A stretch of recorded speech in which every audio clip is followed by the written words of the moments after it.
네, 정치구구단 박창환 장한대 교수, 김병민 경희대 개공교수 나오셨습니다. 어서 오십시오. 안녕하십니까. 안녕하세요. 두 분께는 먼저 홍준표 대표가 오늘 트럼프 미국 대통령에게 공개 서한을 보냈다는 소식을 먼저 여쭙도록 하겠습니다. 일단 총평부터 한번 들어볼까요? 어떻게 보셨어요?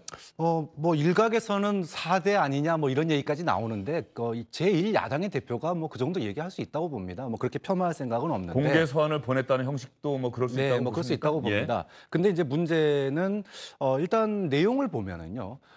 보수가 진짜로 얘기하고 싶은 내용도 좀 담겼습니다. 예를 들어 북한의 인권 문제라든지 뭐 우리는 쇼가 아니다. 진짜 핵 폐기해야 된다. 핵 폐기할 때까지는 선물 주면 안 된다. 이런 얘기 뭐 보수의 원론적인 주장이니까 할 수 있는데 아무래도 선거를 앞두고 있다 보니까 이 보수의 표심을 좀 자극하는 이야기들도 많이 들어갔어요. 주한미군 같은 경우에는 사실 이번 북미회담의 의제가 아닐 가능성이 상당히 높은데 이런 거를 뭐 절대 이게 의제가 돼서는 안 된다 이렇게 얘기하는 건 마치 이게 이제 의제가 되고 있는 양 이렇게 얘기를 하는 거니까 보수의 표심을 건드는 거고요. 또 하나는 한반도 비핵화가 아니라 북한 비핵화다 이렇게 얘기하는 것도 결국은 이런 비핵화가 결국 된다라면은 그게 소위 그 군축 이야기로까지 이제 앞으로 흘러갈 수밖에 없는데 북한 비핵화로 규정하는 것도 마치 이제 우리가 지금 뭐 무기를 많이 뭐 감추고 이런 식으로 좀 보수의 표심을 자극하려는 내용도 좀 있었다 이렇게 좀 보이고요. 정치적으로 보면은 또 하나가 있습니다. 네, 한 번에 다 대답을 해주시네요. 좀 제가 네. 나눠서 질문을 좀 드리려고 했는데 조금 있다가 네. 또 제가 질문을 드리도록 하겠습니다. 김병민 교수의 총평 네. 어떻습니까? 총체적으로 문제가 좀 있다고 생각합니다. 그러니까 한미 정상회담을 앞두고 있는 시점이기 때문에 얼마든지 북미 정상회담 과정에서 논의가 될 수 있을 만한 우려에 대한 부분들은 충분히 문재인 대통령과의 만남을 통해서 이야기를 풀어갈 수가 있을 것이고요. 이를 통해서 대한민국 내부의 여론들을 이 문재인 대통령이 미국의 트럼프 대통령과 만나는 자리에서 미북 정상회담의 논의들을 전달해야 된다고 생각합니다. 다만 여기에 대해서 홍준표 대표가 이와 같이 얘기를 할 수밖에 없었던 이유를 굳이 생각해 본다면 지난번에 있었던 판문점 선언 이후로 이 정부가 추구했던 거는 국회 비준 동의를 추구했는데요. 사실은 그렇다면은 판문점 선언이 있고 난 직후에 국회에 대한 여야 대표들을 청와대로 초청해서 이야기를 좀 나눴으면 어땠을까라고 하는 아쉬움이 남습니다. 특히 이 자유한국당의 홍준표 대표 같은 경우는 문재인 대통령이 이 남북 정상회담 전에 따로 불러서 이 단독 영수회담을 갖기도 했는데요. 그러한 과정들을 거쳐가면서 내부의 여론들을 좀 단속하고 이를 통해서 갖고 있는 여러 가지 의견들을 취합해서 한미 정상회담 과정들이 이끌었으면 가장 좋았을 텐데 이와 같은 방식으로 국내에 서로 다른 의견들이 미국에 전달되는 것은 굉장히 좀 외교적으로도 문제가 있지 않을까 이런 생각을 갖고 있습니다. 예, 의외입니다. 박창환 교수님이 좀 비판적으로 얘기하실 것 같았고 김 교수님은 이해할 수 있다 이렇게 이야기할 줄 알았는데 두 분이 좀 정반대로 오히려 박창환 교수는 뭐 이해할 수 있다 이렇게 얘기를 하시고 김 교수님은 좀 비판적이다. 꼭 그랬어야 되나. 한미 정상회담 통해서 문재인 대통령을 통해서 그런 이야기가 전달되는 것이 옳다 이렇게 얘기를 해주셨어요. 내용에 대해서도 아까 박찬호 교수님 잠깐 얘기해 주셨는데 저는 일단 그 방식에 대해서 먼저 질문을 할게요. 공개 서한이라고 하는 방식 이게 아마 백악관이나 CIA나 뭐 미국 의회나 이런 데다가 다 보낼 것도 같은데 이런 방식들이 적절한 건지 어떻습니까? 뭐 저는 뭐 옳냐 그르냐의 문제는 이미 떠난 문제라고 생각합니다. 왜냐하면 홍준표 대표가 이제까지 뭐 판문점 선언에 대해서 뭐 주사파의 거래다 이런 식으로 폄하를 해왔어요. 예. 그러니까 이거를 어느 정도 뭐 정부로 인정을 하고 대통령으로 인정을 했다라면은 아마 오늘과 같은 일은 벌어지지 않았을 겁니다. 근데 지금 이렇게 하는 것은 이미 전제 자체가 판문점에서 선언한 거는 뭐 이거는 주사파하고의 거래고 그건 완전 쇼다. 이렇게 주장을 해놓은 상태이기 때문에 이게 일관되려면은 그러게 해서 우리는 쇼가 아니라 진짜 비핵화를 해야 된다. 이런 주장을 할 수밖에 없는 겁니다. 그러니까 논리적인 귀결로 홍준표 대표가 이런 그 공개 서한을 보내는 거는 너무나 당연한 문제인데 이게 이제 그 판문점 선언 그다음에 지금 선거를 앞둔 상황에서 홍준표 대표의 어떤 그 이념으로서 어떤 그 이번 선거를 치러가고자 하는 그리고 자신의 정책 기반을 만들고자 하는 것부터 좀 출발했다는 점에서 좀 아쉽지만 뭐 이미 이렇게 벌어진 상황에서 일관된 행동을 뭐 홍준표 대표가 앞으로도 계속 할 거기 때문에 막을 길도 없고 막을 수도 없다고 봅니다. 예, 김병민 교수님요. 한마디만 좀 드리고 싶은 게요. 얼마 전에 자유한국당의 나경원 의원이 미국 백악관에 이 존 볼턴 신임 백악관 안보보좌관을 만납니다. 만나서 여러 가지 이야기를 나눴다고 하지만 그 안에서 어떤 얘기가 있었는지 사실 공개가 되지 동의하지 않습니다. 예. 그러니까 제가 말씀드리고 싶은 건 그 정도로 자유한국당이 의원회교를 통해서 얼마든지 미국에 있는 행정부의 인사들 혹은 미국에 있는 공화당 하원, 상원 의원들을 만나서 충분히 자유한국당이 가지고 있는 의견들을 표출할 수 있는 의원 외교회장이 마련될 수 있을 겁니다. 그리고 문재인 대통령을 통해서 대한민국 전체에 대한 이 공식적인 의견을 만들어가는 건 별개의 문제라고 보는데요. 특히나 6월 12일에 미국과 북한의 정상회담이 잡힌 것을 두고도 이것을 지방선거를 앞둔 정치적 의미로 해석을 하고 있는데 여기에 자유한국당이 입장문을 만들어서 이것을 백악관 그리고 미국에 공식적으로 보내는 것 자체가 굉장히 무리한 행위가 될 수 있는 거고요. 마지막 한 가지만 좀 말씀을 드리면 최근에 있어서 미국이 이 존 볼턴 이 보좌관과 그리고 폼페이오 국무장관에 대한 입장들이 좀 다르게 전달되면서 북한이 상당히 강경한 태세로 나오게 되고 미국도 이 입장을 굉장히 조심스럽게 접근하고 있는 상황입니다. 근데 굳이 여기에 자유한국당이 스스로 나서서 문제를 더 꼬이게 만들 필요는 없기 때문에 충분하게 가지고 있는 의견 전달에 그쳐야 되지 이것을 입장문으로 만들어서 나중에 문제가 발생했을 경우에는 이 부분을 되돌릴 수가 없는 우려가 좀 될 수 있다 이런 말씀을 드리고 싶습니다. 예. 하나 더 여쭤볼게요. 아까 정치적으로 홍준표 대표가 그러면 이 시점에 왜 이렇게 했을까? 그 얘기 잠깐 하셨는데 말이죠. 사실 홍준표 대표의 오늘 공개 소환은 이미 지난주에 예고를 하긴 했었던 내용입니다. 왜 이 시점에 이렇게 했을까? 홍준표 대표도 지방선거를 염두에 뒀을까요? 네, 뭐 전 당연하다고 봅니다. 약간 지금 판문점 선언이나 대통령의 그런 그 남북 회담 그리고 그 결과물에 대해서 국민 여론이 상당히 우호적이지 않습니까? 또 평화 체제로 갔으면 좋겠다 이런 여론이 많은데 이런 상황에서 자신의 어떤 정치적인 기반을 확인하는 지방선거를 치러야 된단 말이죠. 그거를 갖다가 물론 이 지방선거를 치르는 과정에서 지지하지만 진정한 비핵화는 이거다 이렇게 얘기를 했으면 좋았겠지만 이미 첫 단추가 이념으로서 선거를 치르겠다. 라고 하는 색깔론으로 치르겠다라는 게 분명한 상황 아닙니까? 그렇게 본다라면은 이번 내용도 어떻게 보면은 보수의 주장을 미국에다가 이거는 쇼니까 내가 직접 전달하겠다. 뭐 이렇게 나선 면도 있지만 사실 그 절반은 선거를 앞두고 지금 잘 안 먹히고 있는 어떤 보수의 결집, 보수의 어떤 심리를 갖다가 자극하는 이런 내용들도 그 안에 좀 들었다고 보는 거죠. 지금 자유한국당 내부 홍준표 대표가 지방선거를 앞두고서 할 수 있는 모든 일을 다 해본다. 지금 아마 박정환 교수님 말씀 그런 말씀인 것 같은데 자유한국당 내부 분위기는 어떤 것 같습니까? 이번 지방선거 앞두고. 그러니까 해볼만 하다는 거예요? 아니면 정말 이거 큰일 났다는 겁니까? 특히나 이 영남권을 중심으로는 일부 자유한국당이 승기를 좀 잡는 것이 아니냐는 분위기가 일부 있기도 한 것 같습니다. 그럼에도 불구하고 전국적인 판세를 보거나 아니면은 이 수도권 중심의 여론의 추이를 보건대 한국당의 선거에서 승기를 잡고 좋은 성과를 내기 상당히 어려운 측면들이 존재하는 것 같습니다. 과거 같은 경우에는 이 제3정당이라고 하는 바른미래당이 있기 때문에 바른미래당의 성장으로 통해서 한국당이 어려움에 처하는 것 아니냐라고 하는 우려도 있었는데 지금은 바른미래당 자체가 어려움에 처해서 말 그대로 한국당이 외부 환경으로는 선거를 치기에 더없이 좋은 구도가 됐습니다. 그런 더없이 좋은 구도가 됐음에도 불구하고 여러 가지 정당 지지율 조사에서 한국당이 어려움을 겪고 있다는 건 지금 대중의 민심의 마음들을 제대로 읽지 못하고 있다는 측면의 반증이기도 하거든요.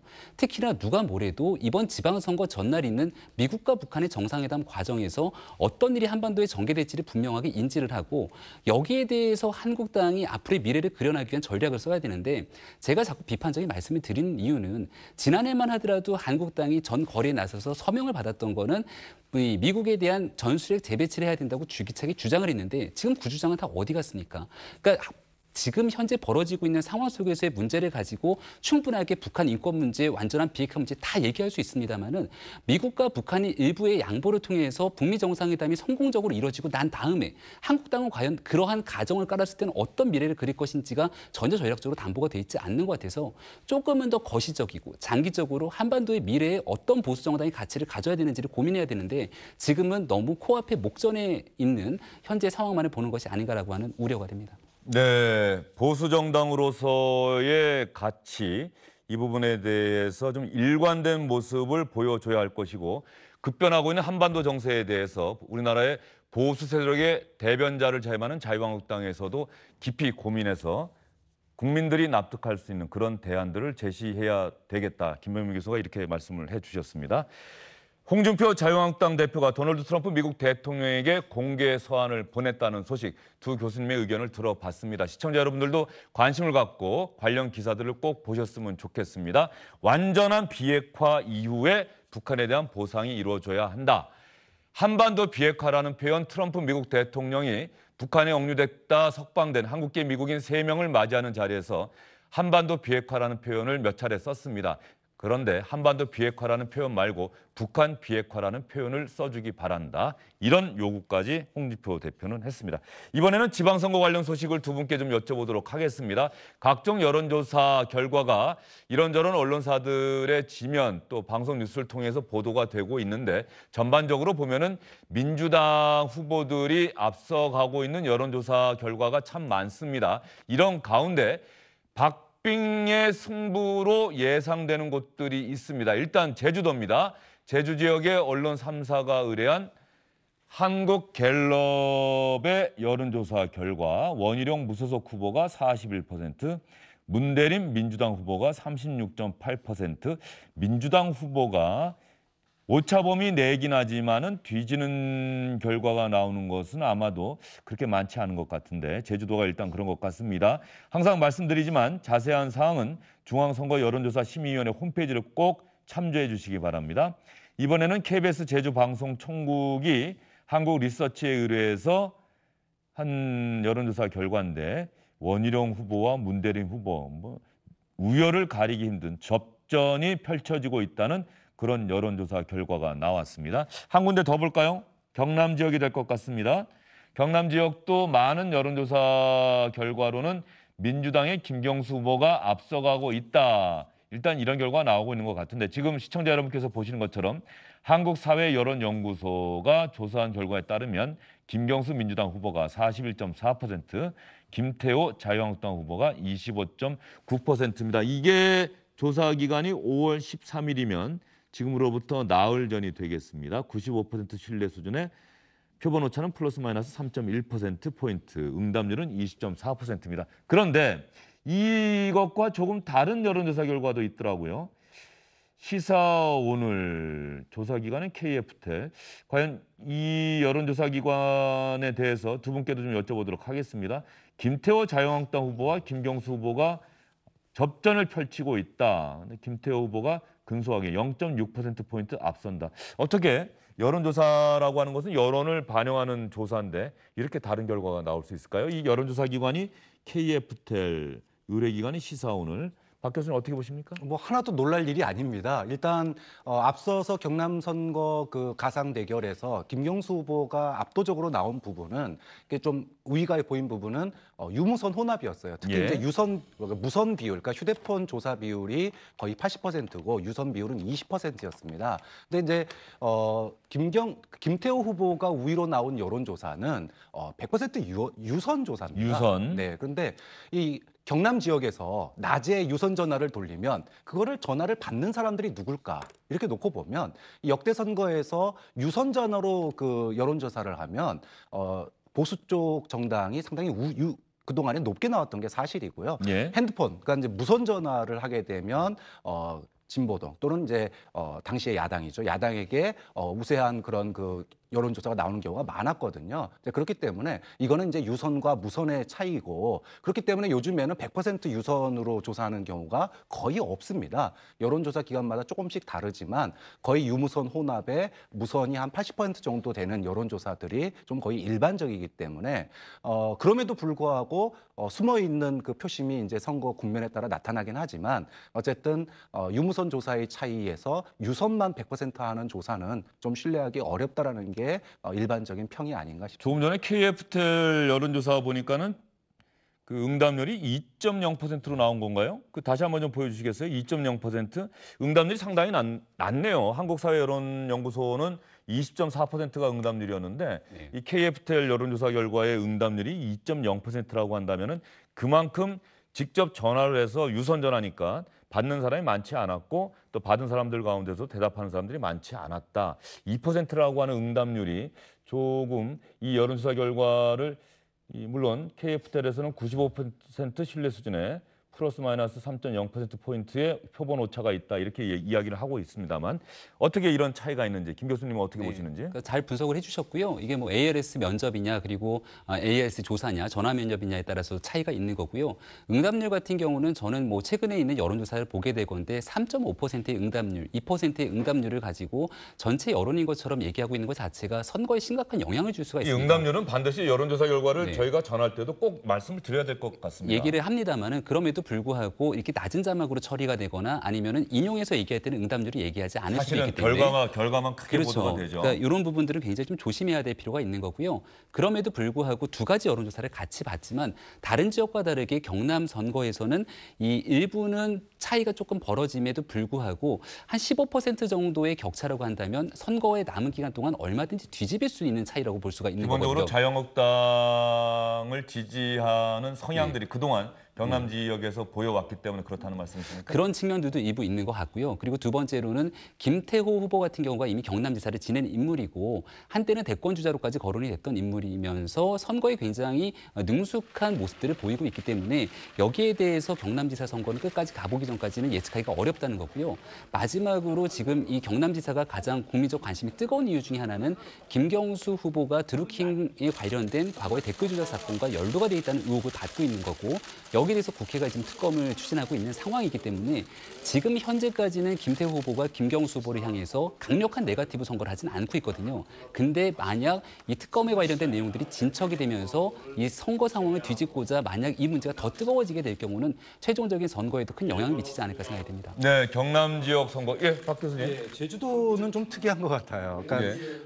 사실 원희룡 지사 그러면은 또 떠오르는 인물이 남경필 지사인데 두 분의 그 지지율 격차가 상당히 좀 차이가 나는 걸 볼 수 있습니다. 이유는 좀 차이가 있겠지만 경기도 남경필 지사 같은 경우에는 자유한국당에 입당을 해서 지금 후보로 나왔어요. 반면에 원희룡 지사 같은 경우에는 바른당에서 탈당해서 했지만 한국당으로 돌아가지 않았습니다. 좀 이런 것들이 좀 제주도 특유의 표심과 결합을 한 측면들이 좀 있다고 봐요. 그런 점에서 원희룡 지사가 다른 내륙에 있는 자유한국당의 후보들과 좀 차이를 보이는 이유가 좀 돼 있지 않느냐. 물론 또 최근에 앞서서 거의 비슷한 여론조사 같은 경우에는 12일, 13일 날 조사됐고요. 그다음에 남경필 지사가 조금 우위인 여론조사는 물론 오차 범위 냅니다. 남경필 지사가 아니죠. 죄송합니다. 원희룡 예. 후보가 우위였던 그런 여론조사를 보면 14일, 15일이에요. 이게 이제 당시에 원희룡 후보에 대한 소위 그 폭행 사건이 있었단 말이죠. 그런 점에서 그런 어떤 동정 여론도 좀 있는 것 같고요. 좀 그런 점에서 다른 지역보다 제주지사 선거가 가장 좀 박빙이 될 가능성이 현재로서는 좀 높지 않나라고 봅니다. 예, 이 여론조사 결과를 시청자 여러분께 전해드릴 때는 조심스럽게 됩니다. 상당히 조심하게 되는데 갑자기 드는 생각은 선거가 모두 끝나고 난 뒤에 이 여론조사 결과를 발표했던 여론조사 기관 반드시 또 언론사도 마찬가지고요. 좀 생각을 해봐야 될 것 같다는 생각이 듭니다. 반드시 검증을 해서 그동안 이런저런 여론조사 결과를 보도해 드렸고 이렇게 발표를 했는데 알고 봤더니 상당히 격차가 있었다. 이 부분에 대해서 뭐 막판에 급격한 표심의 변화가 있었다는 것도 한 요인이 되겠지만 우리가 정확한 정보를 제공해 드리지 못했다. 이런 부분들은 반드시 좀 짚고 넘어가야 앞으로 여론조사의 신뢰도를 높일 수 있지 않을까 이런 생각이 들고요. 일단 제주 지역은 이번 지방선거의 최대 격전지가 될 것이다.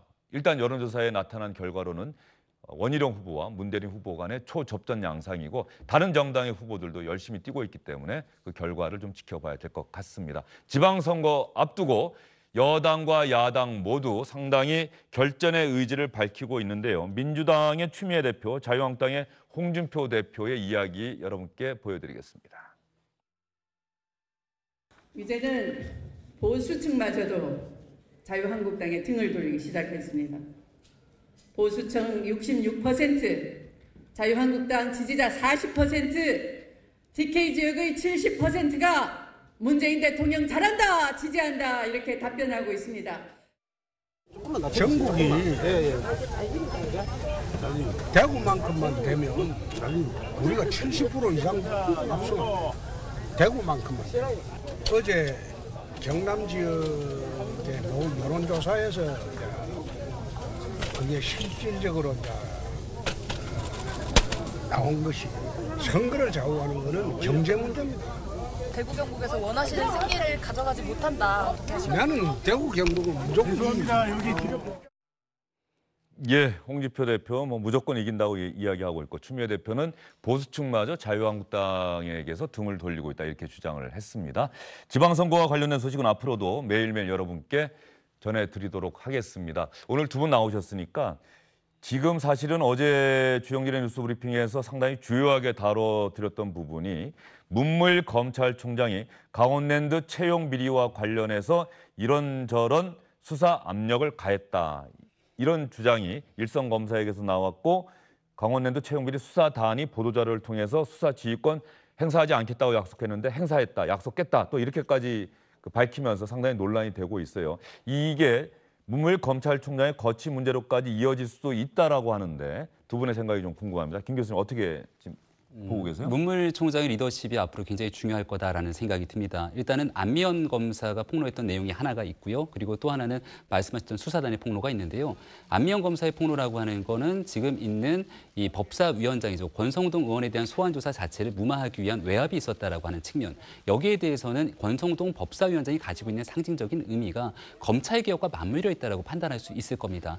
그러다 보니까 검찰 개혁을 추진하고자 하는 힘이 있고 검찰 개혁을 내부적으로 막고자 하는 동력이 있다라면 막고자 하는 동력에서 힘을 얻고자 하는 또 다른 하나의 집단이라고 볼 수 있는 건 여의도 국회에서의 자유한국당이 힘을 얻고자 하는 과정에서 수사에 영향을 미친 것이 아니냐가 첫 번째고요. 예. 두 번째는 수사단에 대한 이 수사를 좀 방해한 것이 아니냐라고 얘기가 나오고 있는데 여기에서 검찰 고위 간부에 대한 기소를 무마시킨 것 아니냐라는 얘기가 나옵니다. 그러니까 지금 이 문무일 검찰총장 체제에서 가장 조심스럽게 접근해야 되는 것은 과거에 있었던 박근혜 정부 시절에 우병우 민정수석이 보여줬던 검찰의 불신에 관한 측면들을 뛰어넘고자 현 정부, 현 검찰이 갖고 있는 기대감이 컸다는 거고요. 이거를 내부 조직을 추스리면서 과거 검찰과 다른 방식으로 갈 수 있다는 인식을 심어줄 수 있다면 저는 문무일 총장을 오히려 흔드는 세력들에 대한 문제를 제기할 수가 있겠지만 여기서 지금 일선에서 주장하고 있는 것처럼 문무일 총장이 과거와 같은 방식으로 내부의 수사를 다른 정치적인 문제 때문에 영향력을 행사했다면 이는 심각하게 도덕적으로나 앞으로 있는 거취 문제에도 영향을 미칠 거라고 생각합니다. 예, 뭐 두 가지 뭐 정확한 팩트나 내부 사정을 잘 모르시기 때문에 두 가지를 다 얘기하신 것 같아요. 예. 박 교수님 생각은? 저는 그 채용비리 이 수사단이 문제 제기를 공식적으로 했어요. 이거는 뭐 개인 검사의 문제가 아니라 수사단과 검찰총장의 이런 대립이라는 점에서 또 혹시 뭐 검난 아니냐 뭐 이런 얘기까지 좀 나오고 있는데 저는 이런 일들이 검찰이 변화하는 진통이라고 생각을 합니다. 또 그리고 그게 그렇게 나쁘게 볼 필요도 없다라고 봐요. 왜냐하면 지금 사실 이 고위 검찰에 대한 기소 문제를 둘러싸고 이거를 검찰총장이 이제 한 번 보고를 받고 또 두 번 보고를 받고 자문단에서 결정하겠다 이렇게 얘기를 했어요. 네. 근데 문제는 이 자문단의 구성이 검찰총장이 임명하는 겁니다. 근데 원래는 이 소위 수사단과 의견을 조해서 수사단 추천 인원을 받겠다고 했는데 수사단이 추천한 인원에 대해서 아무런 이유 없이 계속 이제 특정 인물을 거부를 하고 있는 여기에 대해서 수사단이 이거 뭐 우리 의견 들어준다 그래놓고 마음대로 할 거면 왜 우리 의견 물었냐 이런 식이면서 이제 소위 우리는 안 하겠다 이렇게 돼가지고 지금 검찰총장과 수사단의 대립이 이제 생겼다고 하는데 저는 이게 뭐 검찰총장이 임명하는 자문단에서 이런 결론을 내린다면 그거야말로 저는 수사 지휘권이 될 수 있다고 보고요. 이 수사단에서 반발하는 게 저는 일리가 있다고 봅니다. 예. 그런 점에서 검찰의 변화의 어떤 성장통이다. 앞으로 충분히 일어날 수 있는 일이다. 어쨌든 간에 내일 자문단인 회의가 열리고 자문단에서 어떤 결론을 내리냐에 따라서 반부패부장 전 춘천지검장의 직권남용 혐의에 대해서 어떤 결론을 내리냐에 따라서 상당한 후폭풍이 예상되는 사안입니다. 그래서 두 분께 질문을 드렸는데 홍준표 자유한국당 대표가 SNS에 이 최근 상황과 관련해서 글을 올렸습니다. 이 글을 보면은 홍준표 대표는 이렇게 인식을 하고 있는 것 같습니다. 검사가 검찰총장을 희한한 주장으로 흔들고 있다. 아마도 댓글로 벼락출세한 검사를 빨리 총장으로 임명해서 정권의 확실한 주구로 만들려는 계책이 아닌가 싶다. 참 뻔뻔스러운 정권이다. 홍준표 대표가 문무일 검찰총장 편을 좀 들어주는 듯한 글을 썼습니다. 그러면서 얘기하고 있는 댓글 출신의 검사라고 하는 건 아마도 윤석열 서울중앙지검장을 얘기하는 모습이라고 볼 수 있는 것 같은데요. 제가 그렇게 말씀 안 드렸는데 김 교수님이 그렇게 그런 추정으로 볼 수 있는 예. 것 같습니다. 아마 많은 국민들이 이렇게 생각하지 않을까라는 생각이 들고요. 예. 다만 지금 자유한국당 입장에서는 드루킹 수사와 관련된 경찰과 검찰의 수사 문제를 강력하게 질타하고 꼬집고 있지 않습니까? 그렇다면 여기에 대해서 제대로 된 검찰의 중립적 의지를 보이지 못하고 있는 게 문무일 총장의 검찰의 모습이라고도 볼 수 있는 거거든요. 지금 현재 홍준표 대표가 비판하고자 하는 지점에는 여기에 대한 권성동 의원 그리고 이 강원랜드 수사에 대한 정점에는 강원도를 중심으로 한 한국당 의원들이 함께 연루가 돼 있기 때문에 예전에 홍준표 대표가 우리 당 의원들 좀 그만 잡아가라는 얘기를 하지 않았습니까? 그런 과정에서 이와 같은 얘기들이 나왔다라면 오히려 내부의 보다 정확한 본질이 조금 벗어나는 게 아닌가라는 생각이 들고요. 앞서 말씀드렸던 것처럼 검찰 내부 조직에 도대체 무슨 일이 일어나는 건지는 알 수 없겠으나 정확하게 정치적 중립을 통한 수사를 할 수 있도록 검찰 조직이 거듭나는 과정으로 이 문제가 풀렸으면 좋겠다는 생각입니다. 알겠습니다. 여기까지 두 분과의 말씀 여기까지 듣겠고요. 조금 전에 제가 말씀드리려고 했는데 주제가 바뀌면서 뒤에 화면에 아까 띄웠던 곰돌이 인형 같은 거 한번 띄워놔 주시죠. 한번 띄워봐 주시면은 지금 띄워주시면은 나오는데 두 분도 저거 제대로 못 보셨죠? 한번 보시죠. 저도 지금 오늘 처음 봤습니다. 이번 6월 13일에 SBS도 지방선거 결과를 여러분께 선거방송, 특집방송을 통해서 여러분께 전해드릴 텐데요. 이번에 SBS 지방선거를 준비하고 있는 팀에서 특별히 준비한 인형입니다. 이번 선거방송, SBS 선거방송의 마스코트라고 하는데 이름은 아직 모르겠습니다. 저는. 이름은 투표로, 투표로라고 하는 이름이 있다고 하는데 뭐 그런 얘기를 왜 진작 저한테 말씀을 안 드렸는지 모르겠습니다. 이번 SBS 지방선거의 마스코트 투표로 우리 곰돌이 인형과 함께 이번 지방선거 선거방송도 SBS와 함께 해주시기를 바라겠습니다. 두 분은 꼭 SBS 보시기 바랍니다. 수고 많으셨습니다.